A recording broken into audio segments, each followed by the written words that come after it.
নবী করিম সাল্লাল্লাহু আলাইহি সাল্লাম বলছেন, যেই নারী চারটি কাজ করতে পারবে আল্লাহ রাব্বুল আলামিন তার জন্য জান্নাতের 8টি দরজা খুলে দেবেন, এবং তিনি যেই দরজা দিয়ে ইচ্ছে করেন সেই দরজা দিয়েই আল্লাহর জান্নাতে প্রবেশ করতে পারবেন। সম্মানিত মায়েরা, সেই চারটি কাজ কি এবং সেই চারটি কাজ আমরা কিভাবে করব এই বিষয়ের উপরে আমরা আলোচনা শুনবো ইনশাআল্লাহ। দেখুন আমার মায়েরা, সেই চারটি গুরুত্বপূর্ণ কাজের প্রথম কাজ হচ্ছে নবী করিম সাল্লাল্লাহু আলাইহি ওয়াসাল্লাম বলছেন, আল মারআতু ইযা সাল্লাত খামসাহা। নবী করিম সাল্লাল্লাহু আলাইহি সাল্লাম বলছেন, যেই নারী দৈনিক 5 ওয়াক্ত নামাজ সঠিকভাবে আদায় করতে পারবে, নবী করিম সাল্লাল্লাহু আলাইহি সাল্লাম বলছেন, ফালতাদখুল মিন আই আবওয়াবিল জান্নাতি শাআত।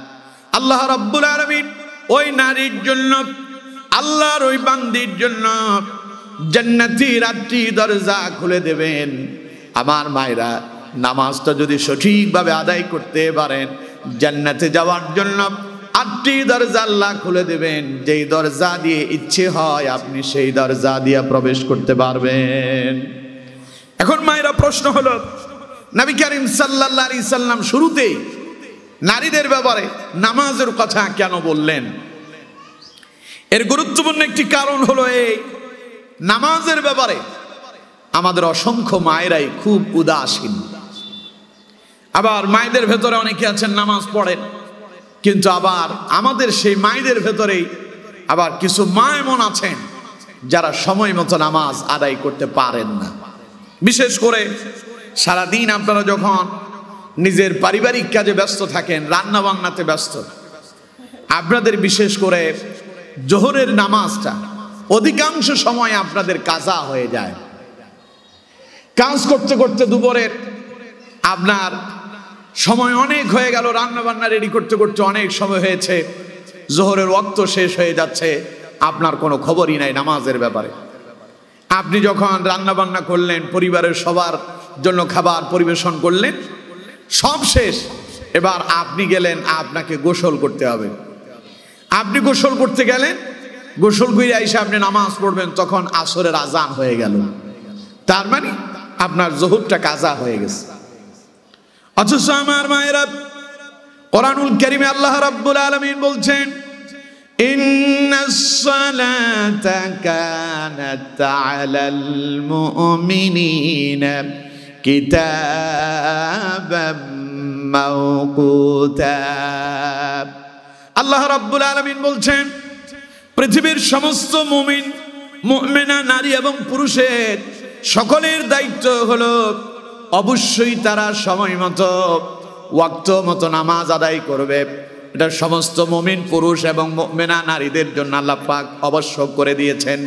কিন্তু আমার মায়েরা, দুনিয়ার কাজ করতে গিয়া, দুনিয়ার পেছনে সময় ব্যয় করতে গিয়া আপনার সময় মতো নামাজ আদায় করাটা হয় না। এর জন্য আমার মায়েরা অত্যন্ত যত্নের সাথে সময় মতো ওয়াক্ত মতো নামাজ আদায় করতে হবে। কারণ সময় মতো নামাজ আদায় করেন যারা, আল্লাহর প্রিয় বলে বিবেচিত হয়ে যান তারা। আমার মায়েরা, হযরতে আব্দুল্লাহ ইবনে মাসউদ রাদিয়াল্লাহু তাআলা আনহু, তিনি নবী করিম সাল্লাল্লাহু আলাইহি সাল্লামকে প্রশ্ন করলেন, সাআলতুন নবী সাল্লাল্লাহু আলাইহি ওয়াসাল্লাম আইয়ুল আমালি আহাব্বু ইলাল্লাহ। তিনি প্রশ্ন করেছেন, ইয়া রাসূলুল্লাহ সাল্লাল্লাহু আলাইহি সাল্লাম, আল্লাহর কাছে সবচাইতে আমলের দিক দিয়ে পছন্দনীয় আমল কোনটি? নবী করিম সাল্লাল্লাহু আলাইহি ওয়াসাল্লাম জবাব দিচ্ছেন, as-salatu ala ওয়াক্তিহা, সময় মতো নামাজ আদায় করা। এজন্য আমার মায়েরা, আপনাদের কাছে বিনীত আবেদন, নামাজ কোনোভাবেই, নামাজ যাতে করে আমাদের তরক হয়ে না যায়, কাজা হয়ে না যায়, নামাজ যেন ছুটে না যায়। আমার ভাইরা, নামাজ যদি আপনার ঘরের ভেতরে যদি প্রতিদিন যদি আদায় করতে পারেন, মনে রাখবেন যেই ঘরের ভেতরে নামাজ আছে ওই ঘরের ভেতরে শান্তি আছে, যেই ঘরের ভেতরে নামাজ নাই ওই ঘরের ভেতরে শান্তি নাই।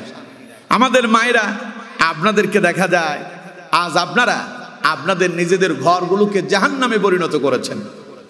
আপনার সন্তান আপনার কথা শোনে না, আপনি আপনার নিজের সন্তানকে কন্ট্রোল করতে পারেন না। এর কারণ আমার আগের আলোচক তিনি এই কথাটা বলেছেন, আপনার নিজের চলাচলের কারণে, আপনার নিজের চারিত্রিক বৈশিষ্ট্যের কারণে আপনি আপনার পরিবার পরিজন আপনার সন্তানকে কন্ট্রোল করাটা আপনার জন্য কঠিন হয়ে যায়। এর জন্য আমার মায়েরা, নিজেকে নামাজ আদায় করতে হবে। নিজেকে নামাজ যেমন আদায় করা আপনার জন্য যেমন ফরজ, তেমনি ভাবে আপনার সন্তানদেরকেও নামাজের জন্য বাধ্য করাটা আপনার উপরেই ফরজ। নবী করিম সাল্লাল্লাহু আলাইহি সাল্লাম বলছেন, মুরু আওলাদাকুম বিসসালাতি ওয়া হুম আবনাউ 7 সিনিন ওয়াদরিবুহুম আলাইহা ওয়া হুম আবনাউ 10 সিনিন। রাসূলুল্লাহ বলেছেন, যখন আপনার সন্তানের বয়স হবে 7 বছর, আমার মায়েরা খুব মনোযোগ দিয়ে শোনেন, আপনার সন্তানের বয়স যখন 7 বছর, নবী করিম সাল্লাল্লাহু আলাইহি সাল্লাম বলছেন, তখন প্রত্যেক পিতা মাতার দায়িত্ব হলো তিনি তার সন্তানকে নামাজ শিক্ষা দেবেন। আর যখন সন্তানের বয়স হয়ে যাবে 10 বছর, নবীজি বলছেন, সন্তান যদি নামাজ আদায় করতে যদি না চায়, রাসূল করিম সাল্লাল্লাহু আলাইহি সাল্লাম বলছেন, ওয়াদরিবুহুম আলাইহা, তখন তোমরা তোমাদের সন্তানদেরকে নামাজের জন্য পাহাড় করো, প্রয়োজনে পিটাও। কিন্তু এখন আপনি পিটাবেন কেমনে? নিজেরই তো আমল ঠিক নাই, আপনি আপনার সন্তানের নামাজ শেখাবেন কি করে? আপনি নিজেই নামাজ পড়েন না। আপনি মনে করছেন সন্তান স্কুলে যাচ্ছে, সন্তানের সকালবেলায় মুক্তবে পাঠাচ্ছি, ও তো সেখানে নামাজ শিখবে, ও তো নামাজ পড়বে না। আমার মায়েরা, আগে নিজের চারিত্রিক বৈশিষ্ট্য পরিবর্তন করতে হবে। আমার দেশে আমরা একখান কথা বলি, সৎসঙ্গে স্বর্গে বাস, অসৎসঙ্গে সর্বনাশ। আপনি মায়ের যদি চরিত্র যদি ভালো হয়, আপনার সন্তানটাও ভালো হবে। আমাদের দেশে দেখবেন একখান কথা আছে, গাছ যদি ভালো হয় ফলও তার ভালো হয়। এর জন্য মায়েরা, আগে নিজের চরিত্রটা ঠিক করতে হবে, নিজেকে নামাজি হতে হবে। আপনি যদি নামাজি হন, আপনি নিজে মা, আপনি যদি কোরআন তিলাওয়াত করেন, মনে রাখবেন একজন সন্তানের জন্য সবচাইতে বড় বিদ্যালয়, বিদ্যাপীঠ, সবচাইতে বড় প্রতিষ্ঠান হচ্ছে মায়ের কোল। মা যে শিক্ষা দেয়, বাপ সন্তানকে যে শিক্ষা দেয়, এখান থেকেই তার চরিত্র ঠিক হয়। সুতরাং মায়েরা, আপনার সন্তানকে একটা সৎ চরিত্রবান সন্তান হিসেবে তৈরি করার জন্য আপনি হলেন সবচাইতে বড় শিক্ষক। এর জন্য আমার মায়েরা, নামাজের ব্যাপারে কোনোভাবেই উদাসীন হওয়া যাবে না, নামাজের ব্যাপারে কোনোভাবেই অমনোযোগী হওয়া যাবে না। ইচ্ছায় তো নামাজ ছেড়ে দেওয়া যাবেই না, আবার অনিচ্ছাকৃত নামাজ আমাদেরকে কোনোভাবেই ছেড়ে দেওয়া যাবে না। সুতরাং আমার মায়েরা, ঘরের ভেতরে যদি শান্তি পেতে চান, পরিবারের ভেতরে যদি শান্তি প্রতিষ্ঠা করতে চান, ঘরের ভেতরে যদি বরকত পেতে চান, তাহলে ঘরের ভেতরে নামাজ প্রতিষ্ঠা করে ফেলেন। কারণ যেই ঘরের ভেতরে নামাজ হয়, ওই ঘরের ভেতরে আল্লাহর রহমত এসে যায়। কারণ নামাজ এমন এক ইবাদত যা দুনিয়ার সমস্ত পাপাচার থেকে আপনাকে বিরত রাখবে। আমার মা, আপনার ভেতরে দেখা যায় মোবাইলের ফেসবুক, ইউটিউব, এরপরে বিভিন্ন গেমসে আপনি আসক্ত হয়ে পড়েছেন। এখান থেকে বের হওয়াটা আপনার জন্য অনেক কঠিন হয়েছে। আমার মা, বুঝতে হবে আপনি নামাজ থেকে দূরে সরে গিয়েছেন। আপনার সম্পর্ক যদি নামাজের সঙ্গে যদি হয়ে যায়, ওই নামাজ আপনার চরিত্রটারে বদলায় দেবে। ওই নামাজ আপনাকে দুনিয়ার ফেসবুক, ইউটিউব, গান বাজনা, সিনেমা, অশ্লীলতা, বেহায়াপনা, নির্লজ্জতা থেকে আপনারে ফেরায় রাখবে। কারণ কোরআনুল কারীমে আল্লাহ রাব্বুল আলামিন নামাজের ব্যাপারে এমন ঘোষণা দিয়েছেন, আল্লাহ পাক বলছেন, ইন্নাস সালাতা তানহা আনিল ফাহশাই ওয়াল মুনকার। আল্লাহ পাক বলছেন, নিশ্চয়ই নামাজ হচ্ছে এমন একটি ইবাদত যা যেই ব্যক্তি নামাজ আদায় করে, নামাজ তাকে সকল প্রকারের পাপাচার থেকে, সকল প্রকারের অশ্লীলতা থেকে তাকে বিরত রাখে। এজন্য আমার মা, নামাজের প্রতি যত্নবান হন, নামাজটা সময় মতো আদায় করেন, নামাজের প্রতি গুরুত্বশীল হন। নামাজ কোনোভাবেই যেন কাজা হয়ে না যায়, ছুটে না যায়। আমার মায়েরা, আপনি যদি দৈনিক 5 ওয়াক্ত নামাজ যদি সঠিকভাবে আদায় করতে পারেন, তাহলে আমার মা আপনার কেমন লাভ হবে। নবী করিম সাল্লাল্লাহু আলাইহি সাল্লাম বলছেন, খামসু সালাওয়াতিন ইফতারাদাহুন্না আল্লাহ তাআলা মান আহসানা উদুআহুন্না ওয়া সাল্লাহুন্না লিওয়াক্তিহিন্না ওয়া আতাম্মা রুকুআহুন্না ওয়া খুশুআহুন্না কানা লাহু আলাল্লাহি আহদুন আন ইয়াগফিরা লাহু। নবী করিম সাল্লাল্লাহু আলাইহি সাল্লাম বলছেন, আল্লাহ রাব্বুল আলামিন তার বান্দার উপরে দৈনিক 5 ওয়াক্ত নামাজ ফরজ করেছেন। রাসূলুল্লাহ বলেছেন, মান আহসানা উদুআহুন্না। আমার মায়েরা খুব মনোযোগ দিয়ে শোনেন, নবীজি বলছেন, মান আহসানা উদুআহুন্না, যেই ব্যক্তি উত্তম রূপে ওযু করল, ওয়া সাল্লাহুন্না লিওয়াক্তিহিন্না, আর সময় মতো নামাজের বিছানায় দাঁড়ায় নামাজ আদায় করতে পারল, সময় মতো নামাজ আদায় করল। নবী করিম সাল্লাল্লাহু আলাইহি সাল্লাম বলছেন, ওয়া খুশুআহুন্না, এবং খুশু খুজুর সাথে বিনয়ের সঙ্গে নামাজ আদায় করল, রুকু সিজদাগুলো সঠিকভাবে আদায় করল। নবী করিম সাল্লাল্লাহু আলাইহি সাল্লাম বলছেন, কানা লাহু আলাল্লাহি আহদুন আন ইয়াগফিরা লাহু। আল্লাহ নবী ঘোষণা দিয়ে দিয়েছেন, যেই ব্যক্তি 5 ওয়াক্ত নামাজ সঠিকভাবে আদায় করবে, বিনয়ের সঙ্গে, খুজু এবং খুশুর সাথে, অর্থাৎ নম্রতার সাথে, ভদ্রতার সঙ্গে, তাড়াহুড়ো করে নয়, বিনয়ের সঙ্গে যেই ব্যক্তি 5 ওয়াক্ত নামাজ আদায় করতে পারবে, নবী করিম সাল্লাল্লাহু আলাইহি সাল্লাম বলছেন, তার ব্যাপারে আল্লাহর ওয়াদা হলো আল্লাহ পাক তার পূর্বের জীবনের সব গুনাহগুলো মাফ করে দেবেন। আমার মায়েরা চুপে চুপে পড়েন সুবহানাল্লাহ। সুতরাং মায়েরা, নামাজের ব্যাপারে কোনো ছাড় নাই, নামাজের ব্যাপারে কোনো অজুহাত চলবে না। নামাজ এটা আল্লাহর পক্ষ থেকে বান্দার জন্য একটি ফরজে আইন, একটি আবশ্যকীয় বিষয়, পালন করতেই হবে। তবে হ্যাঁ আমার মায়েরা দেখুন, ইসলাম আপনাদের উপরে মোটেই জুলুম করে নাই। আমার মায়েরা, অনেক ক্ষেত্রে আপনারা বলে থাকেন বা অনেকেই বলে থাকে ইসলাম নাকি নারীর অধিকার দেয়নি। এটা সম্পূর্ণ মিথ্যা কথা এবং এটা সম্পূর্ণ অযৌক্তিক কথা। কে বলেছে ইসলাম নারীকে অধিকার দেয়নি? ইসলাম আপনাদের কেমন অধিকার দিয়েছে দেখুন। পুরুষের জন্য কোনো ওয়াক্ত নামাজ ছেড়ে দেওয়ার বিধান নাই, কিন্তু আপনি মা, নারী জাতি, মায়ের জাতি, প্রতি মাসে নির্দিষ্ট একটি রোগ আল্লাহ তাআলা আপনাকে দিয়েছেন, যেটাকে ধর্মীয় রোগ বলা হয়। পিরিয়ড চলে আপনার, ওই পিরিয়ড চলাকালীন সময় আল্লাহ পাক আপনার জন্য নামাজটাকে মাফ করে দিয়েছেন।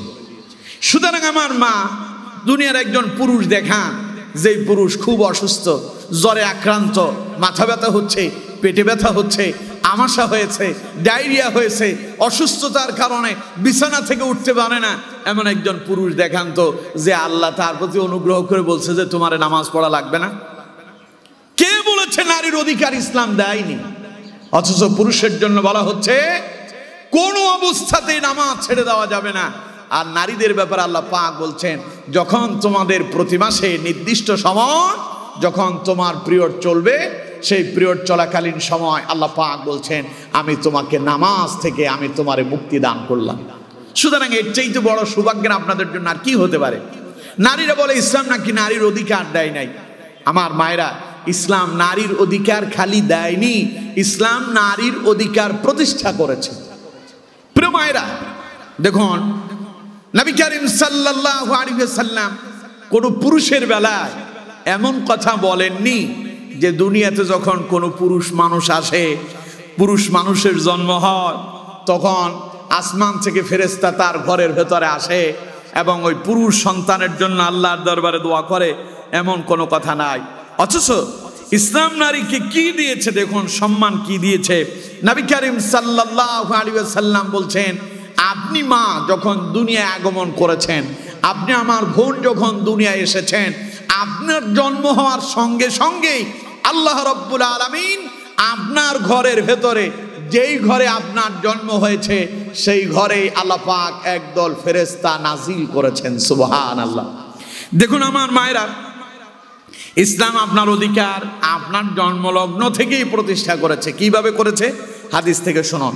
নবী করিম সাল্লাল্লাহু আলাইহি সাল্লাম বলছেন, হযরত নাবিজ ইবনে শুরাইত রাদিয়াল্লাহু তাআলা আনহু তিনি হাদিস বর্ণনা করছেন, তিনি বলছেন ক্বালা সামি'তু রাসূলুল্লাহি সাল্লাল্লাহু আলাইহি ওয়াসাল্লাম ইয়াকুলু ইযা উলিদা লিররাজুলি ইবনাতান বা'আসাল্লাহু আযজা ওয়া জাল্লা মালাইকা।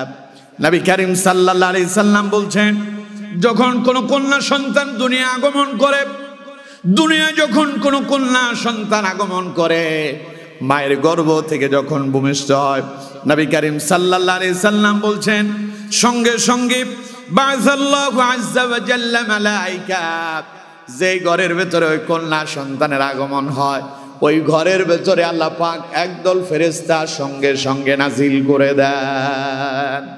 আমার মায়েরা, সেই ফেরেশতা ঘরের ভেতরে আসে, আপনার জন্ম হওয়ার সঙ্গে সঙ্গে ওই ফেরেশতা আপনার বাপের ঘরে, আপনার মায়ের ঘরের ভেতরে আগমন করেছে। নবী করিম সাল্লাল্লাহু আলাইহি সাল্লাম বলছেন, ফেরেশতা এসে বলল, ইয়াকুলুনা আসসালামু আলাইকুম আহলাল বাইত।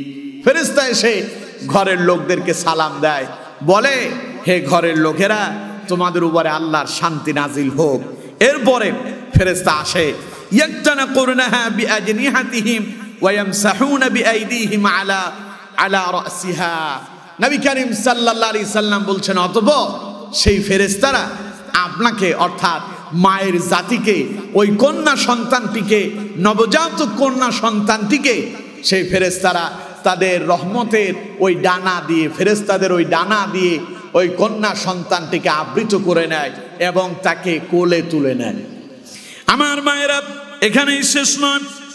রাসূল করিম সাল্লাল্লাহু আলাইহি সাল্লাম বলছেন, ওয়া ইয়ামসাহুনা বিআইদিহিম আলা রাসিহা, ফেরেশতারা ওই কন্যা সন্তানটির মাথার উপরে হাত বুলায় দেয়। হাত বুলায় দিয়া ফেরেশতারা বলে, ওয়া ইয়াকুলুনা, তারা বলতে থাকে, দাঈফাতান খারাজাত মিন দাঈফাতিল কাইয়িম আলাইহা মুআনু ইলা ইয়াউমিল কিয়ামা। ফেরেশতারা বলে, দেখো, একজন দুর্বল থেকে আরেকজন দুর্বলের আগমন হয়েছে, একজন দুর্বল থেকে আরেকজন দুর্বলের আবিষ্কার হয়েছে। সুতরাং এই কন্যা সন্তানটি যেই ব্যক্তি লালন পালনের দায়িত্ব গ্রহণ করবে, কিয়ামত পর্যন্ত আল্লাহ পাক তার উপরে আসমান থেকে বরকত নাজিল করবে। আমার মায়েরা, দেখুন আপনার অধিকার ইসলাম কত দিয়েছে, আল্লাহু আকবার। অথচ কেউ কেউ আমাদেরকে ভুল ইনফরমেশন দেয়, আমাদেরকে ভুল মেসেজ দেয় যে ইসলাম নাকি নারীর অধিকার দেয় নাই। ইসলাম নারীর অধিকার খালি দেয়নি, ইসলাম নারীর অধিকার পুরুষের চাইতে 3 গুণ বেশি দিয়েছে। আমার মা, দেখুন, নবী করিম সাল্লাল্লাহু আলাইহি সাল্লামের দরবারে একজন সাহাবী এলেন, এসে প্রশ্ন করলেন, মান আহাক্কু বিহুসনি সাহাবাতি। সাহাবী প্রশ্ন করলেন, ইয়া রাসূলুল্লাহ সাল্লাল্লাহু আলাইহি সাল্লাম, আমার কাছ থেকে সবচাইতে ভালো ব্যবহার পাওয়ার অধিকার কে রাখে? নবীজি বললেন, ক্বালা উম্মুকা, তোমার মা। সাহাবী আবার প্রশ্ন করলেন, ক্বালা সুম্মা মান ইয়া রাসূলুল্লাহ, এরপরে কে? নবীজি আবার বললেন, ক্বালা উম্মুকা, এরপরেও তোমার মা। সাহাবী আবার প্রশ্ন করলেন, ক্বালা সুম্মা মান ইয়া রাসূলুল্লাহ, এরপরে কে? নবীজি বললেন, ক্বালা উম্মুকা, এরপরেও তোমার মা। সাহাবী আবার প্রশ্ন করলেন, ক্বালা সুম্মা মান ইয়া রাসূলুল্লাহ, হুজুর এরপরে কে? নবীজি বললেন, ক্বালা আবুকা, এরপরে তোমার পিতা। সুতরাং মা, কে বলেছে ইসলাম আপনার অধিকার দেয়নি? ইসলাম পুরুষের চাইতে নারীর অধিকার 3 গুণ বাড়ায় দিয়েছে। শুধু তাই নয়, এখানেই শেষ নয়। একজন পুরুষের উপরে দায়িত্ব হচ্ছে, সে তার মায়ের সেবা যত্ন করবে, মায়ের প্রতি তার আকৃষ্টতা থাকবে। বাবার চাইতে মায়ের মর্যাদা আল্লাহ পাক 3 গুণ বাড়ায় দিয়েছেন, এবং কি একজন নারীর অভিভাবক আল্লাহ তাআলা 3 জন করে দিয়েছেন। আপনি যখন বাবার অধীনে থাকেন, আপনার অভিভাবক তখন আপনার বাপ। আপনার রোগ হয়েছে, আপনি অসুস্থ, আপনি বিপদে পড়ছেন, আপনার অসুবিধা হয়েছে, আপনার সকল এই অসুবিধা আপনার রোগ, আপনার অসুস্থতা, আপনার বিপদে আপনার বাবা আপনার কাছে থেকে আপনাকে সযত্নে আপনাকে পাহারা দেয়, আপনার জন্য চিকিৎসার ব্যবস্থা করে, আপনার জন্য খাবার দাবারের ব্যবস্থা করে। আপনার বাপ তখন আপনার অভিভাবক থাকে, কোনো কারণবশত আপনার বাবার ইন্তেকাল হয়ে গেল, আল্লাহ পাক তখন ওই একই পরিবারে আপনার ভাইকে আপনার অভিভাবক বানায়া দিল। আপনার বিপদে, আপনার মুসিবতে, আপনার অসুস্থতা, আপনার রোগে, আপনার প্রয়োজনীয়তা যা আছে, তখন আপনার ভাই নিজে অভিভাবক হয়ে আপনার সেই দায়িত্বভার বহন করে। এরপরে যখন আপনার বিবাহ হয়ে যায়, আপনি চলে যান স্বামীর ঘরে। স্বামীর ঘরে যাওয়ার পরে আপনার অভিভাবক হলো আপনার স্বামী। তাহলে একদিকে পেলেন বাপ, যদি বাপ ইন্তেকাল করে ভাই হয়, অর্থাৎ আমরা ভাইয়ের কথাই পরেই যাই। প্রথমত আপনার একজন অভিভাবক হচ্ছেন আপনার বাবা। যখন আপনাকে বিবাহ দিয়ে দেওয়া হলো, আপনার অভিভাবক হলেন আপনার স্বামী। এরপরে একটা সময় আপনার স্বামী ইন্তেকাল করলো, তৃতীয় নম্বরে আপনার অভিভাবক হলো আপনার সন্তান। সুতরাং মায়েরা, একজন পুরুষের কিন্তু এত অভিভাবক নাই। পুরুষের অভিভাবক তার বাপ, বাপ ইন্তেকালের পরে তার সে অভিভাবক শূন্য হয়ে যায়। কিন্তু নারীর আল্লাহ রাব্বুল আলামিন তিনজন অভিভাবক দিয়ে নারীর মর্যাদা 3 গুণ বাড়ায় দিয়েছে। সুতরাং আমার মায়েরা, ইসলাম আপনাদেরকে অগ্রাধিকার দিয়েছে। এর জন্য আমার মায়েরা কখনো ওই সমস্ত লোকদের ফাঁদে পা দেবেন না যারা বলে ইসলাম নারীর অধিকার দেয়নি, ইসলাম নারীর অধিকার প্রতিষ্ঠা করেনি। যারা এই সমস্ত কথা বলে, তাদের দেওয়া এই পাদে কখনো পা দেয়া বিপদগ্রস্ত হবেন না। তো আমি যেই কথা বলছিলাম আমার মায়েরা, নামাজের ব্যাপারে বলছিলাম যে পুরুষের জন্য যদি বিছানায় পড়েও যায়, অসুস্থতা একেবারে মৃত্যু সজ্জায়, তখন পর্যন্ত তার নামাজের কোনো মাপ নেই। কিন্তু আপনি মা, নারী জাতি, আল্লাহ তাআলা বলেছেন যেহেতু তোমাদেরকে আমি ধর্মীয় একটা রোগ দিয়েছি, প্রতি মাসেই তোমার পিরিয়ড হচ্ছে, এই জন্য আমি আল্লাহ ওই সময়টাতে তোমার জন্য নামাজটাকে মাফ করে দিলাম। তো এই জন্য যেহেতু মাসের একটা নির্দিষ্ট সময় আপনার উপরে নামাজ ফরজ থাকে না, নামাজ আপনার জন্য মাফ হয়ে যায়। এই জন্য আমার মায়েরা বাকি সময়টুকুন অবশ্যই আপনাদেরকে সঠিকভাবে নামাজ আদায় করতে হবে। আর আপনারা যদি সঠিকভাবে নামাজ আদায় করতে পারেন, নবী করিম সাল্লাল্লাহু আলাইহি সাল্লাম বলছেন, ফালতাদখুল মিন আইয়ি আবওয়াবিল জান্নাতি শাআত, কিয়ামতের দিন আল্লাহ পাক আপনার জন্য জান্নাতের 8টি দরজা খুলে দেবেন। যেই দরজা দিয়ে আপনার ইচ্ছে হয়, ওই দরজা দিয়ে আপনি আল্লাহর জান্নাতে প্রবেশ করতে পারবেন। এই গেল একটা। আমার মায়েরা, এবার দ্বিতীয় যে আমল চুকন করবেন, নবী করিম সাল্লাল্লাহু আলাইহি ওয়াসাল্লাম বলছেন, المرأة إذا صلت خمسها وصامت شهرها। নবী করিম সাল্লাল্লাহু আলাইহি সাল্লাম বলেন, যেই নারী মাহে রমাদানের রোজাগুলোকে সঠিকভাবে আদায় করতে পারবে, ওই নারীর জন্য কিয়ামতের দিন আল্লাহ রাব্বুল আলামিন জান্নাতের 8টি দরজা খুলে দেবেন। আমার মায়েরা, রমাদানের রোজার কথা এলো কেন? রোজার কথা এসেছে এই জন্য, কারণ আমার মায়েরা, আপনাদের যে অসুস্থতা থাকে, অসুস্থতার কারণে রমাদানের রোজাগুলো থেকে আপনাদেরকে অব্যাহতি দেওয়া হয়। তবে নামাজ আপনাদের জন্য যদিও মাফ হয়ে যায়, কিন্তু রোজার ব্যাপারে কোনো মাপ নেই। আপনি অসুস্থ হয়েছেন, পিরিয়ড হয়েছে আপনার, নামাজ আল্লাহ পাক আপনার জন্য মাফ করে দিয়েছেন। কিন্তু রমাদানের রোজার ব্যাপারে আল্লাহ রাব্বুল আলামিন বলছেন, যখন তুমি অসুস্থ থাকো তখন তুমি রোজা ছেড়ে দাও, কিন্তু যখন আবার তুমি যখন সুস্থতায় ফিরে আসবে, পূর্বের সেই ছেড়ে দেওয়া রোজাগুলোকে হিসাব করে আবার তা কাজা আদায় করে দাও। কিন্তু আমার মায়েরা, এই ব্যাপারে আপনাদের অনেক গাফিলতি আছে। আমাদের অসংখ্য মায়েদেরকে দেখা যায়, আমার মায়েরা অনেকে সেই যে রমাদানের রোজা আপনার ছুটে গিয়েছে, ওই রোজাগুলো আপনার অনেকের ডায়েরির ভেতরে লেখা আছে, কিন্তু সেই রোজাগুলো পরবর্তীতে আর কাজা আদায় হয়নি। মায়েরা, এই কাজটুকুন আপনারা যারা করছেন, আল্লাহ মাফ করুন, আল্লাহ মাফ করুন। সেই রোজা কাজা রেখে যদি আপনার ইন্তেকাল হয়ে যায়, তাহলে আমার মা, আপনি আল্লাহর একটা ফরজ ইবাদত তরক করলেন, আর কিয়ামতের ময়দানে আপনি আসামির কাঠগড়ায় দাঁড়াতে হবে।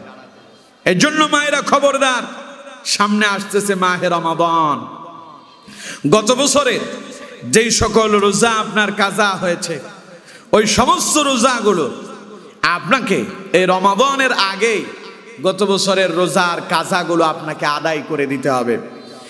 মা আয়েশা সিদ্দিকা রাদিয়াল্লাহু তাআলা আনহা তিনি এই আমলটি করতেন। মা আয়েশা সিদ্দিকা রাদিয়াল্লাহু তাআলা আনহা বলছেন, আমার যেই সমস্ত রোজাগুলো পূর্বের বছর অসুস্থতার কারণে যেগুলো আমার কাজা হয়েছিল, রমাদান আসার আগেই শাবান মাসে আমি আমার সেই সকল রোজাগুলোকে কাজা আদায় করে নিতাম। সুতরাং আমার মায়েরা, আপনাদের যাদের রোজা কাজা আছে, আমার মায়েরা অবশ্যই আপনারা সেই কাজা রোজাগুলো আদায় করবেন। রোজা হচ্ছে এমন একটি ইবাদত যার মধ্য দিয়ে আল্লাহ রাব্বুল আলামিন আপনার পূর্বের সব গুনাহগুলো মাফ করে দিবেন। এর জন্য মায়েরা, রোজার ব্যাপারে আপনাদেরকে যত্নশীল হতে হবে, খুবই যত্নশীল হতে হবে।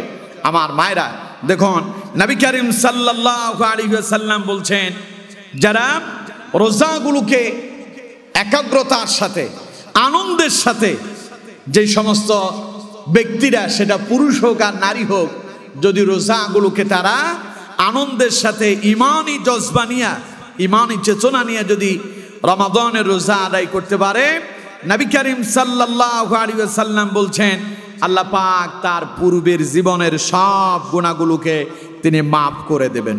দেখুন হাদিসের ভেতরে নবী করিম সাল্লাল্লাহু আলাইহি ওয়াসাল্লাম বলছেন, নবী করিম সাল্লাল্লাহু আলাইহি ওয়াসাল্লাম বলছেন, মান সামা রমাদান ঈমানান ওয়া ইহতিসাবান গুফিরা লাহু মা তাকদ্দামা মিন যামবি। নবী করিম সাল্লাল্লাহু আলাইহি ওয়াসাল্লাম বলছেন, যেই ব্যক্তি ঈমানের সাথে, সওয়াবের নিয়তে, তার মানে যেই ব্যক্তি আনন্দের সাথে, সওয়াব পাওয়ার উদ্দেশ্যে, আল্লাহকে খুশি করার জন্য রমাদানের রোজাগুলো আদায় করবে, নবী করিম সাল্লাল্লাহু আলাইহি সাল্লাম বলছেন, গুফিরা লাহু মা তাকদ্দামা মিন যামবি। আল্লাহ রাব্বুল আলামিন ওই ব্যক্তির পূর্বের জীবনের সব গুনাহগুলোকে তিনি মাফ করে দেবেন। আমার মায়েরা, অন্য হাদিসে নবী করিম সাল্লাল্লাহু আলাইহি ওয়াসাল্লাম বলছেন, মান সামা ইয়াওমান ফি সাবিলিল্লাহি জাআলাল্লাহু বাইনাহু ওয়া বাইনান নারি খান্দাকান কামা বাইনাস সামাই ওয়াল আরদ। কোন ব্যক্তি যদি আল্লাহর রাস্তায় যদি একটা রোজা আদায় করতে পারে, আল্লাহ রাব্বুল আলামিন ওই রোজার বিনিময়ে জাহান্নামকে তার থেকে এত দূরে সরায় দেন। আল্লাহ পাক বলেন, জাহান্নাম এবং রোজাদারের মধ্যবর্তী ফাঁকা জায়গার ভেতরে আমি একটা গর্ত খনন করে দেই। ওই গর্তটা এত বিশাল, দুনিয়া থেকে আসমান যত দূরে যায়, আল্লাহ পাক বলেন, আমি আমার রোজাদার বান্দা থেকে এমন বিশাল এক গর্ত তৈরি করে দেই, জাহান্নাম তার থেকে আমি অত দূরে সরায়া দেই। অর্থাৎ দুনিয়া থেকে আসমানের দূরত্ব যত হবে, জাহান্নাম রোজাদার থেকে এত দূরে সরে যাবে। রোজার ব্যাপারে কোনোভাবেই আপনাদেরকে গাফিলতি করা যাবে না। এর ভেতরে আপনাদেরকে একটা মাসালা শোনায় দেয়। আমার অসংখ্য মায়েরা আছেন, এই প্রশ্ন আপনাদের থাকে যে রোজার সময় অনেক মায়েরা মেডিসিন গ্রহণ করেন, অর্থাৎ ফিল খান, যে পিরিয়ডটা যেন না হয়, পিরিয়ড বন্ধ করে রোজা রাখতে চান। আবার আপনাদের প্রশ্ন থাকে, পিরিয়ড বন্ধ করে রোজা রাখলে রোজাটা আদায় হবে কিনা। আমার মায়েরা, আপনি যদি ওষুধ খেয়ে যদি পিরিয়ড বন্ধ রেখে যদি রোজা রাখেন, রোজা হবে। তবে আপনাকে মনে রাখতে হবে, আপনি যে ফিল গ্রহণ করেছেন অথবা যে ওষুধের মধ্য দিয়া আপনি আপনার এই পিরিয়ডটাকে বন্ধ করেছেন, এটা আল্লাহর দেওয়া আপনার জন্য একটা উপকারী রোগ। যেই পেটের ভেতরে আপনি সন্তান ধারণ করেন, এটাকে আল্লাহ রাব্বুল আলামিন জীবাণুমুক্ত করার জন্যই তিনি প্রতি মাসে আপনাকে এই নির্দিষ্ট রোগ দিয়ে থাকেন। এখন আপনি ওষুধ গ্রহণ করলেন আর আপনি আপনার সেই পিরিয়ড বন্ধ করে রোজা পালন করতে গিয়ে আপনি অসুস্থ হওয়ার সম্ভাবনা আছে। আল্লাহ পাক বলছেন, ইউরিদুল্লাহু বিকুমুল ইউসরা ওয়ালা ইউরিদু বিকুমুল উসর। আমার বান্দারা আমি তোমাদের জন্য আমার প্রত্যেকটা বিধানকে সহজ করেছি, কোনো বিধান কঠিন করি নাই। তাইলে আল্লাহ আপনার জন্য সহজ করলেন যে আপনি অসুস্থ হইলে রোজা ছাড়বেন, পরবর্তীতে সুস্থ হলে তা আদায় করবেন। আপনি কেন আবার ওষুধ সেবন করে আপনি পিরিয়ড বন্ধ করে রোজা পালন করতে যাবেন? ইসলাম আপনার উপরে কোনো জোর জবরদস্তি করে নাই, আপনার উপর জুলুম করে নাই। সুতরাং আমার মায়েরা, এই ব্যাপারে আপনাকে সতর্ক থাকতে হবে। অসুস্থ হয়েছেন, রোজাটা ছেড়ে দিয়েছেন, অসুবিধা নাই। পরবর্তী সময় যখন সুস্থ হয়ে যাবেন, অবশ্যই আপনার ছুটে যাওয়া সেই রোজাগুলোকে হিসাব করে আদায় করবেন। আর তা যদি করতে পারেন, নবী করিম সাল্লাল্লাহু আলাইহি ওয়াসাল্লাম বলছেন, ফালতাদখুল মিন আইয়ি আবওয়াবিল জান্নাতি শাআত। আল্লাহ রাব্বুল আলামিন আপনার জন্য জান্নাতের 8টি দরজা খুলে দিবেন। যেই দরজা দিয়ে আপনার ইচ্ছে হবে, সেই দরজা দিয়ে আপনি আল্লাহর জান্নাতে প্রবেশ করতে পারবেন। তাহলে আমার মায়েরা, 2টা নসিহত হয়ে গেল। এক, আল মারআতু ইযা সাল্লাত খামসাহা, দৈনিক 5 ওয়াক্ত নামাজ সঠিকভাবে আদায় করতে হবে। 2 নাম্বার, ওয়াসামাত শাহরাহা, অবশ্যই রমাদানের রোজাগুলো সঠিকভাবে আদায় করতে হবে। এবার 3 নাম্বার আসুন আমার মায়েরা, নবী করিম সাল্লাল্লাহু আলাইহি ওয়াসাল্লাম বলছেন, ওয়া আহসানাত ফারজাহা, যেই নারী তার লজ্জাস্থানের হেফাজত করতে পারবে, অর্থাৎ যেই নারী পর্দায় থেকে জীবন যাপন করতে পারবে, আল্লাহ রাব্বুল আলামিন ওই নারীর জন্য জান্নাতের 8টি দরজা খুলে দেবেন। আমার মায়েরা, আমাদের অসংখ্য মায়েরা এমন আছেন, নামাজ পড়েন, রোজা করেন, সব ঠিক আছে, কিন্তু আপনার এক জায়গায় অনেক গাফলতি, তা হলো পর্দার ব্যাপারে আপনি উদাসীন। আমার মায়েরা মনে রাখবেন, পর্দা আপনার জীবনে একটা গুরুত্বপূর্ণ ইবাদতের নাম। আপনি যদি পর্দায় থেকে জীবন যাপন করেন, আল্লাহ আপনার সম্মান বহু গুণে বাড়ায়া দেবেন। আর আপনি যদি পর্দা ছেড়ে দিয়া বেপর্দায় যদি জীবন যাপন করেন, আমার মা, আপনার সম্মান আর মর্যাদা বহু গুণে কমে যাবে। আমার মায়েরা, পর্দায় থেকে জীবন যাপন করে তারা, পর্দায় থেকে জীবন যাপন করে যারা, আল্লাহর কাছে সম্মানিত নারী হলো তারা। আর পর্দা না করে পর্দাবিহীন জীবন যাপন করে যারা, শয়তানের কাছে প্রিয় হয় তারা, আল্লাহর কাছে দায়ুস হয়ে যায় তারা, আর জাহান্নামের লাকড়ি হয়ে যাবে তারা। সুতরাং আমার মায়েরা, পর্দার ব্যাপারে অবশ্যই আপনাদেরকে যত্নশীল হতে হবে। আল্লাহ রাব্বুল আলামিন তার নবীকে শোনায় দিচ্ছেন, আমার নবী মুমিনা নারীদেরকে শোনায় দেন, ওয়াকরনা ফি বুয়ুতিকুন্না ওয়ালা তাবাররাজনা তাবাররুজাল জাহিলিয়াতিল উলা। আল্লাহ পাক বলছেন, হে আমার নবী, মুমিনা নারীদেরকে শোনায় দেন, তারা যেন জাহিলি যুগের নারীদের মতো বিপর্দা, তারা যেন জাহিলি যুগের নারীদের মতো সৌন্দর্য প্রদর্শন করে রাস্তার ভেতরে যেন ঘুরে না বেড়ায়। তার মানে আমার মায়েরা, আপনি আপনার প্রয়োজনে বাইরে যেতে পারবেন, আপনি আপনার প্রয়োজনে বাজারে যাবেন, আপনি আপনার প্রয়োজনে রাস্তায় আসতেই পারেন, কারণ মানুষের প্রয়োজন হতেই পারে। আপনি আপনার বাপের বাড়ি যাবেন, স্বামীর বাড়ি যাবেন, আপনাকে আসতে হবে। যেমন আজকে আপনারা মাহফিলে এসেছেন, আমার মায়েরা আসবেন, দুনিয়ার প্রয়োজনে আপনি বের হবেন, তবে অবশ্যই আমার মায়েরা পর্দার ভেতরেই থেকেই আপনাকে এই কাজগুলো সমাধান করতে হবে। আর তা যদি করতে পারেন, আপনি হবেন সম্মানিত। আর সেটা যদি করতে না পারেন, আপনি হবেন নির্লজ্জ, আপনি হবেন নিকৃষ্ট, আপনি হবেন অপদস্থ। সুতরাং আমার মায়েরা, পর্দার ব্যাপারে অত্যন্ত যত্নশীল আমাদেরকে হতে হবে। মায়েরা, আপনাদের খুব একটা খারাপ অভ্যাস, সেই খারাপ অভ্যাসটা হলো কি, আপনারা বিভিন্ন সময় ইচ্ছাকৃতই বিভিন্ন বিবাহের অনুষ্ঠানে যান, গায়ে হলুদের অনুষ্ঠানগুলোতে যান, আর সেখানে গিয়া পর পুরুষের সামনে নিজের সৌন্দর্য প্রদর্শন করে বেড়ান। আমার মায়েরা, খবরদার, এই কাজটুকুন আপনারা করবেন না। এই কাজটুকুন যদি করেন, তাহলে কিয়ামতে আল্লাহর আদালতে আসামির কাঠগড়ায় আপনাকে দাঁড়াতে হবে। আপনাকে মনে রাখতে হবে, আপনাকে আল্লাহ রাব্বুল আলামিন সৌন্দর্য দিয়েছেন, আর এই সৌন্দর্য ঢেকে রাখার দায়িত্ব আপনার। কারণ আল্লাহ রাব্বুল আলামিন কোরআনুল কারীমে বলছেন, ওয়াকুল লিল মুমিনাতি ইয়াগুদুদনা মিন আবসারিহিন্না ওয়া ইয়াহফাযুনা ফুরুজাহুন্না। আল্লাহ পাক বলছেন, আমার নবী, আপনি মুমিনা নারীদেরকে বলে দেন, তারা যেন তাদের চক্ষুকে অবনত করে এবং তারা যেন তাদের লজ্জাস্থানকে হেফাজত করে। আমার মায়েরা, খুব সচেতন হতে হবে। আপনার স্বামী কষ্ট করে আপনার জন্য, আপনার মুখে হাসি ফোটানোর জন্য বেচারা আপনার ভালোবাসা বিসর্জন দিয়েছে, সন্তানের ভালোবাসা বিসর্জন দেয়, মা বাবার ভালোবাসা বিসর্জন দেয়, জন্মভূমির ভালোবাসা বিসর্জন দিয়া প্রবাসে গিয়া কামাই রোজগার করে, আর আপনাকে ঘরের ভেতরে রেখে গিয়েছে। আপনি সেই স্বামীর স্ত্রী, আপনার স্বামী কষ্ট করে আপনার জন্য মাস শেষে টাকা পয়সা বাড়িতে পাঠায়, আপনি আপনার স্বামীর দেওয়া সেই টাকাগুলো পেয়ে আপনি পরপুরুষের সঙ্গে পরকিয়া করে বেড়ান। মায়েরা খবরদার, মনে রাখতে হবে এই কাজ কোনোভাবেই করা যাবে না। আমার মায়েরা, স্বামী আপনার মুখে হাসি ফোটানোর জন্য প্রবাসে গিয়েছেন, আর সেই স্বামীর মুখে হাসি ফোটানোর জন্য আপনার দায়িত্ব হচ্ছে আপনার লজ্জাস্থানকে হেফাজত করা, পরপুরুষ থেকে নিজেকে আড়ালে রাখা। আপনার দায়িত্ব হচ্ছে পরকিয়া থেকে নিজেকে মুক্ত রাখা। আমার মায়েরা, এই কাজটুকুন করাটা আপনাদের জন্য ফরজে আইন। অবশ্যই আপনাদেরকে পর্দায় থেকে জীবন যাপন করতে হবে।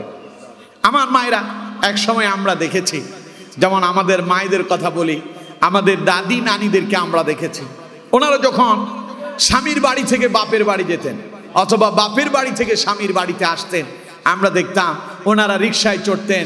তখনকার সময় বেবি ট্যাক্সি চলতো, ওই ট্যাক্সিতে উঠতেন, উঠার পরে চতুর্দিকে একখান কাপড় দিয়া চতুর্দিকে ঢেকে দেওয়া হতো, অথচ বোরকাও পরছে। বোরকা পরার পরে তার চেহারা বোঝা যায় না, ভেতরের মানুষটা কেমন তা বোঝার কোনো ক্ষমতা ছিল না। কারণ তৎকালীন সময়ের আমরা আমাদের মায়েদেরকে দেখেছি, আমাদের দাদি নানিদেরকে দেখেছি, ওনারা হাত মোজা পরতেন, পা মোজা পরতেন, এমন বোরকা পরতেন, ঢিলাঢালা বোরকা, বুঝাই যেত না শরীরের অবয়ব কেমন, তিনি কি মোটা না তিনি চিকনা, এটা বোঝার কোনো ক্ষমতাই ছিল না। কিন্তু আমার মায়েরা, তাদের এমন ভীতি, আল্লাহ ভীতি তাদের ভেতরে ছিল, এমন পর্দায় থেকে তারা জীবন যাপন করেছেন। এত কিছু মেনটেন করার পরেও রিকশায় উঠা চতুর্দিকে তারা একখান কাপড় দিয়া চতুর্দিকে ঢেকে দিয়েছেন। তার মানে তিনি তাকে কতটুকু পর্দার ভেতরে রাখার জন্য চেষ্টা করেছেন। আজ আমাদের মায়েদের ভেতরে কিন্তু এই পর্দা দেখা যায় না। আমার মায়েরা অনেকেই আছেন বোরকা পরেন, পর্দা করেন ঠিকই, কিন্তু আপনার বোরকার অবস্থা দেখলে মনে হয় এই বোরকাটা না পরাটাই ভালো ছিল।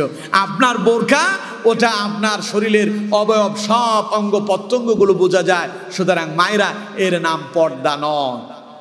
সুতরাং আমার মায়েরা, নবী করিম সাল্লাল্লাহু আলাইহি সাল্লাম বলছেন, ওয়া আহসানাত ফারজাহা, যেই নারী পর্দায় থেকে নিজের লজ্জাস্থান হেফাজত করে জীবন যাপন করতেই পারবেন, আল্লাহ রাব্বুল আলামিন ওই নারীর জন্য জান্নাতের 8টি দরজা খুলে দেবেন। সুতরাং আমার মায়েরা, অবশ্যই আমাদেরকে পর্দায় থেকে জীবন যাপন করতে হবে। আর পর্দায় থেকে যদি জীবন যাপন করতে পারেন, আল্লাহ আপনার মর্যাদাও বাড়ায়া দেবেন।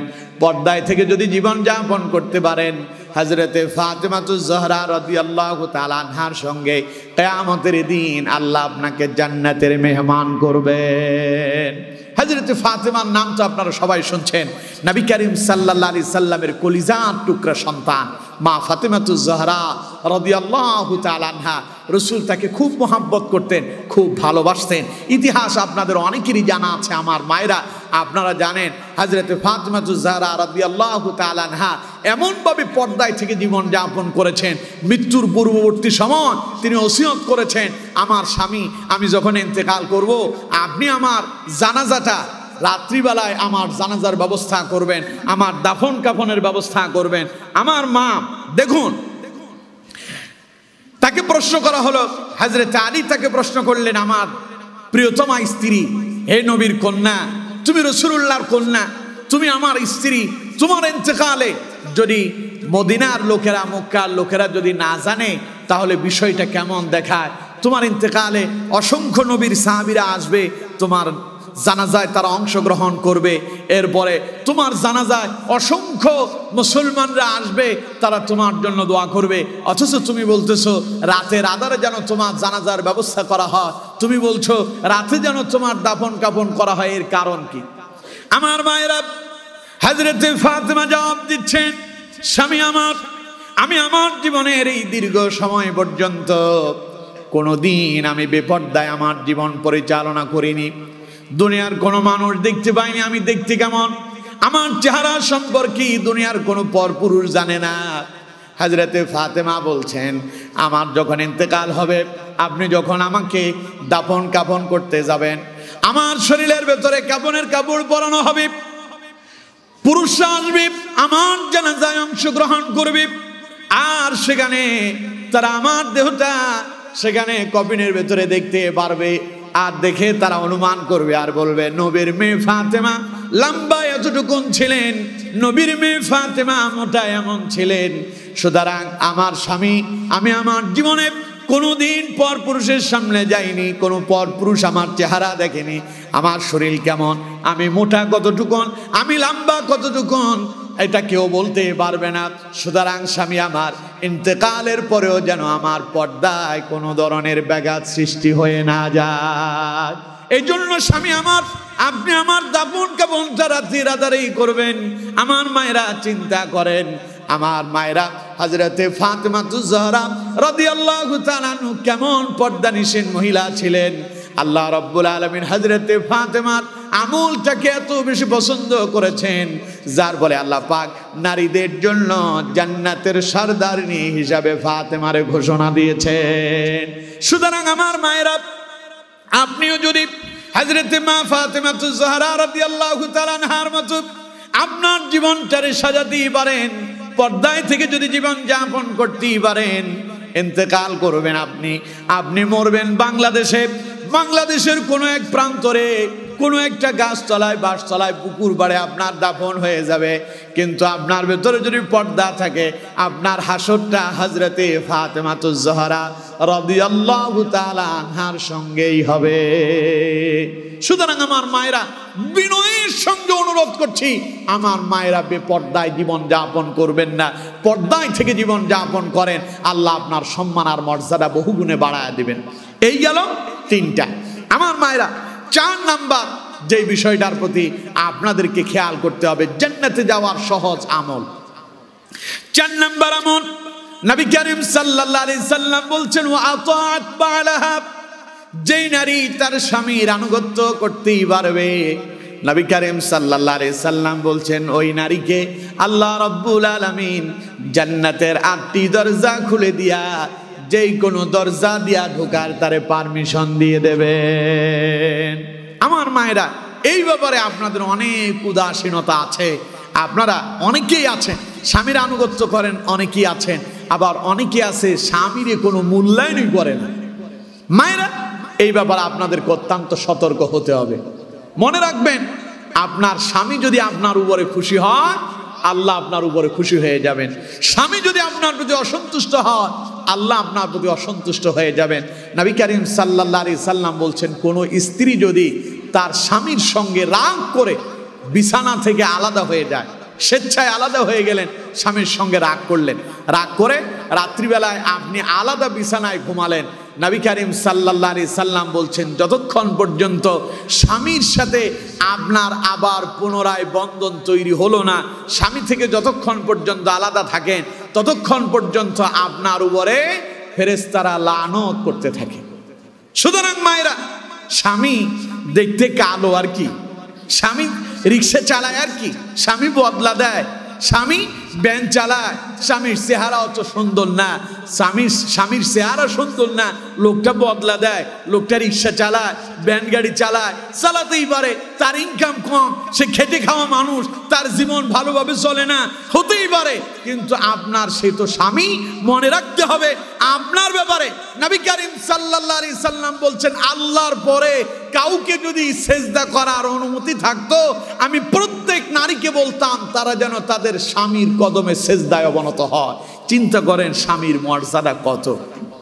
অথচ আমার মায়েরা, আপনারা এই ব্যাপারে অনেক উদাসীন।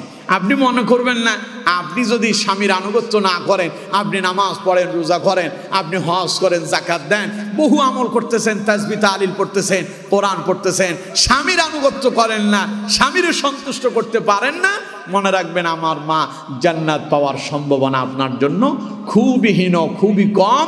জান্নাত পাওয়ার সম্ভাবনা আপনার জন্য অনেক অংশেই কমে যাবে। কারণ পৃথিবীতে এমন 2 জন নবী ছিলেন, যেই 2 জন নবী হওয়ার পরেও নবীর স্ত্রীরা হয়েছিল জাহান্নামী। সেই দুইজন নবীর ইতিহাস কোরআনুল কারীমে আল্লাহ পাক তুলে ধরেছেন।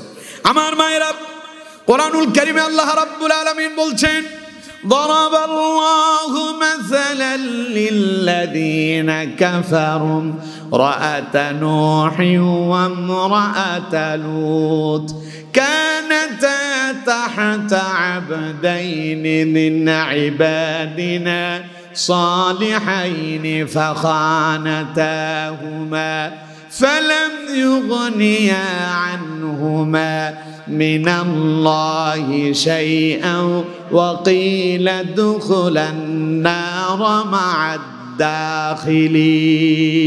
আমার মায়েরা, আল্লাহ রাব্বুল আলামিন বলছেন, নূহ এবং লূত নামক দুইজন নবী আল্লাহ দুনিয়ায় প্রেরণ করছিলেন। ওই দুইজন নবীর স্ত্রীরা, নবীর স্ত্রী ছিল, নবীর সঙ্গে একই বিছানায় ঘুমালো, নবীর সঙ্গে একসঙ্গে চলাফেরা করছে, একই সঙ্গে খাবার খেয়েছে, একই সঙ্গে জীবন যাপন করেছেন। নবী করিম সাল্লাল্লাহু আলাইহি সাল্লামকে আল্লাহ পাক শোনায়া দিচ্ছেন, আমার নবী দুনিয়ার নারীদের কি শোনায়া দেন, নবীর স্ত্রী হওয়ার পরেও স্বামীর আনুগত্য না করার কারণে, স্বামীর উপর ঈমান আনার না আনয়ন করার কারণে, স্বামীকে অস্বীকার করার কারণে নবীর স্ত্রী হওয়ার পরেও তারা জাহান্নামী হয়েছে।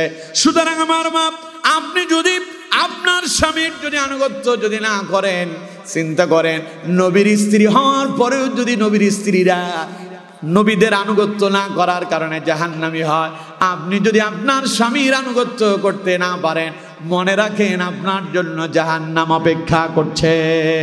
এই জন্য খবরদার আমার মায়েরা, জীবনটারে এমন ভাবে সাজাবেন যাতে করে আপনাকে দেখলে পরে আপনার স্বামী খুশি হয়ে যায়। স্বামীরে খুশি করবেন, আল্লাহ খুশি হয়ে যাবে। স্বামী খুশি হয়ে যাবে, আল্লাহ খুশি হবেন। আর আল্লাহ খুশি হয়ে গেলে জান্নাত আল্লাহ আপনার জন্য সহজ করে দেবেন।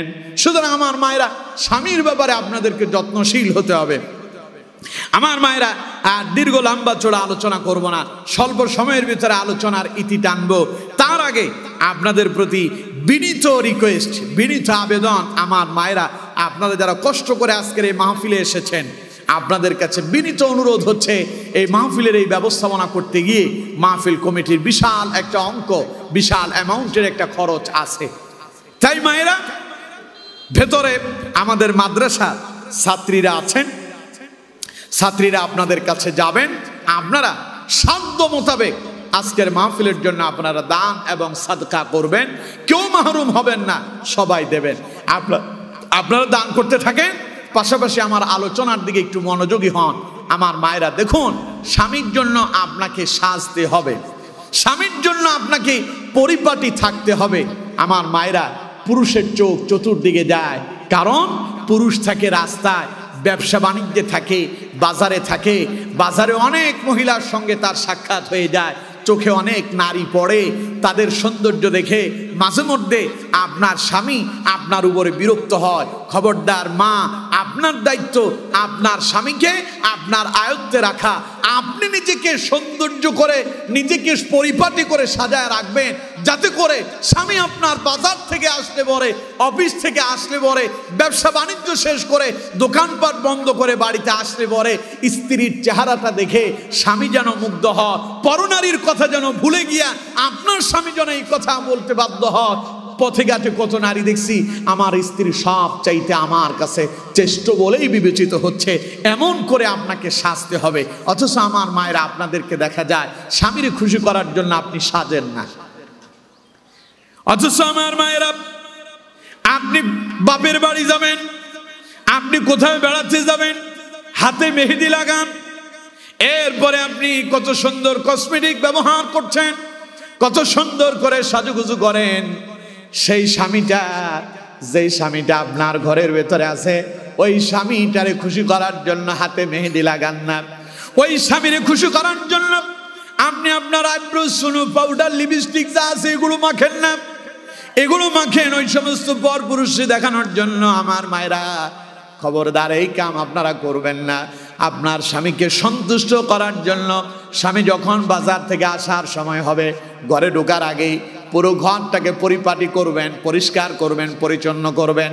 এরপরে নিজে একটা ভালো জামা পরিধান করবেন, আমার মায়েদেরকে দেখা যায় ঘরের ভেতরে যত পুরন জামা আছে, ছেঁড়া জামা আছে, এগুলো আপনারা পরিধান করেন। এই কাজ করবেন না। আপনি অন্য জায়গায় যাওয়ার সময় নতুন নতুন পোশাকগুলো পরিধান করেন, তার মানে অন্যের কাছে নিজের সুন্দরভাবে প্রদর্শন করতে চান। বিশ্বাস করেন, আপনার সবচাইতে বেশি সুন্দরভাবে আপনাকে প্রদর্শন করার দায়িত্ব হলো আপনার স্বামীর সামনে। কারণ আপনার স্বামীর চোখে যদি আপনি সুন্দরী হন, আপনি পৃথিবীর শ্রেষ্ঠ সুন্দরী হয়ে গেলেন। অন্য পর পুরুষের সামনে যত সুন্দর করে সাজেন না কেন, যত পরিপাটি হন না কেন, ওই পর পুরুষ আপনারে দেখবে, ওরও জেনার গুনাহ হবে। আপনি নিজেরে দেখালেন, আপনারও জেনার গুনাহ হয়ে গেল। কারণ নবী করিম সাল্লাল্লাহু আলাইহি সাল্লাম বলছেন, জেনাল আইনিন নাজ, চোখ দিয়ে দেখাই জেনা। আপনি আপনার সৌন্দর্য দেখায় একজন পুরুষের জেনার অপরাধ দিয়ে দিলেন, জেনার গুনাহ তার আমল নামায় লেখায় দিলেন। আর আপনি নিজের সৌন্দর্য অন্য পর পুরুষে দেখায় নিজেও জেনা করার মতো গুনাহ করে ফেললেন। সুতরাং আমার মায়েরা খবরদার, সচেতন হয়ে যান, সতর্ক হয়ে যান। স্বামী আপনাকে বড় আশা করে বাজার থেকে আপনার জন্য একখান নতুন শাড়ি নিয়ে আসলো, স্বামীর কিনে দেওয়া সেই নতুন শাড়িটা আপনি আলমারির ভেতরে ভাঁজ করে রেখে দিলেন। এরপরে আপনার খালাতো ভাই, মামাতো ভাই, চাচাতো ভাই, ফুফাতো ভাই, ওদের বিবাহতে আপনি যান, গায়ে হলুদের অনুষ্ঠানে গিয়া ওই শাড়ি পরে পর পুরুষে দেখা, ওই পর পুরুষে দেখায় আপনি খুব আনন্দ পান। অথচ আপনার প্রয়োজন ছিল স্বামী যখন আপনার জন্য নতুন শাড়িটা নিয়ে আসলো, নতুন জামাটা নিয়ে আসলো, ওই নতুন শাড়ি, ওই নতুন জামাটা পরে স্বামীকে দেখাবেন, যাতে করে স্বামী আপনারে দেখে খুশি হয়ে যায়। কারণ আপনার স্বামী যদি আপনার প্রতি সন্তুষ্ট হয়ে যায়, আগেই বলেছে আল্লাহ আপনার প্রতি সন্তুষ্ট হয়ে যাবেন। আর আল্লাহ যদি আপনার প্রতি সন্তুষ্ট হয়ে যায়, আল্লাহ পাক আপনার জন্য জান্নাতে যাওয়ার পথটারে সহজ করে দেবে। সুতরাং মায়েরা খুব সতর্কতার সঙ্গে স্বামীর আনুগত্য করবেন। তবে হ্যাঁ, স্বামী যদি আপনাকে ইসলামের বহির্ভূত কোনো নির্দেশ দেয়, এখন তা মানা যাবে কিনা এই ব্যাপারে কথা আছে। যেমন আপনি নফল রোজা রাখতে চান, নফল রোজা রাখার জন্য স্বামীর অনুমতি লাগবে, স্বামীর অনুমতি নিয়ে নফল রোজা রাখতে হবে। আর অন্যদিকে কোনো ফরজ ইবাদতে স্বামী যদি আপনাকে বাধা দেয়, তাহলে সেটাকে আপনি প্রত্যাখ্যান করতে পারেন। কারণ যেহেতু আল্লাহর আদেশ স্বামীর আদেশের উপরে, এজন্য আগে আল্লাহটা পালন করতে হবে। তবে কোনো কাজ যদি নফল হয়, মুস্তাহাব কাজ হয়, সেই ক্ষেত্রে স্বামীরটাকে বেশি প্রাধান্য দিতে হবে।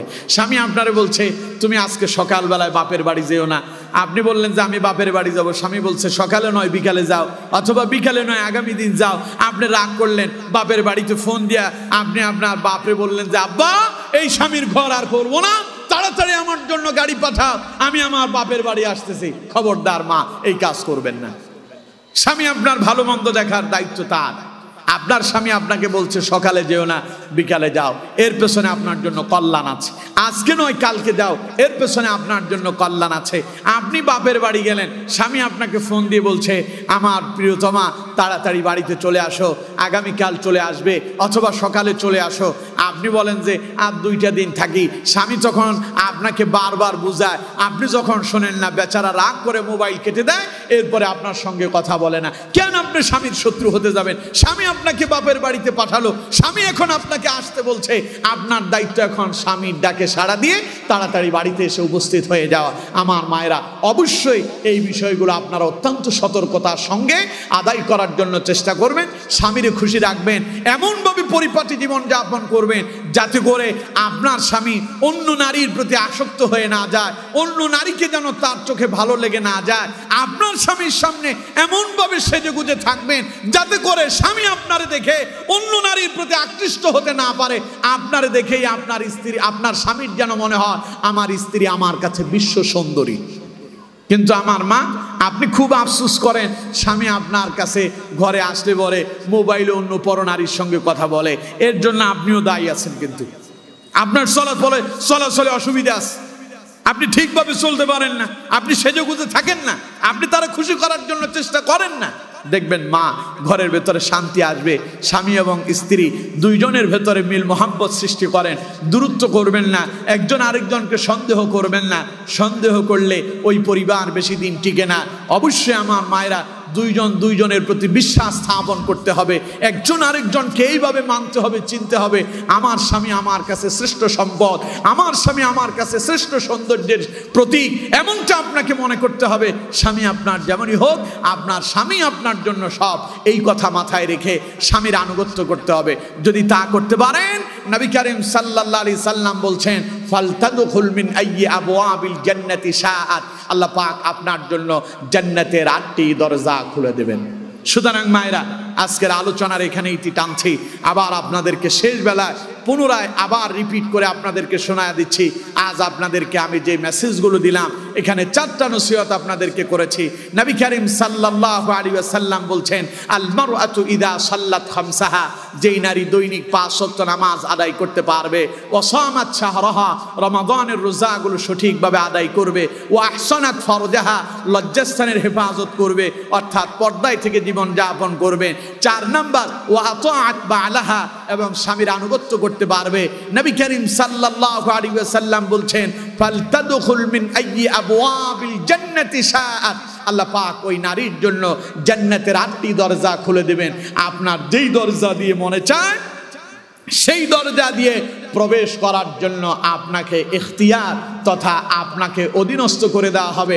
আপনার যেই দরজা দিয়ে মনে চাইবে আপনি সেই দরজা দিয়ে আল্লাহর জান্নাতে প্রবেশ করতে পারবেন।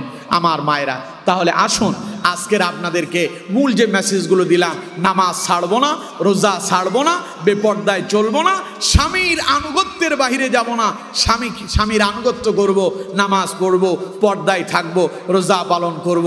আল্লাহ রাব্বুল আলামিন আমার প্রত্যেকটা মাকে এই বিষয়গুলোর উপরে বাস্তব জীবনে আমল করার তৌফিক দান করুন। আমার মায়েরা, সময় অনেক হয়েছে।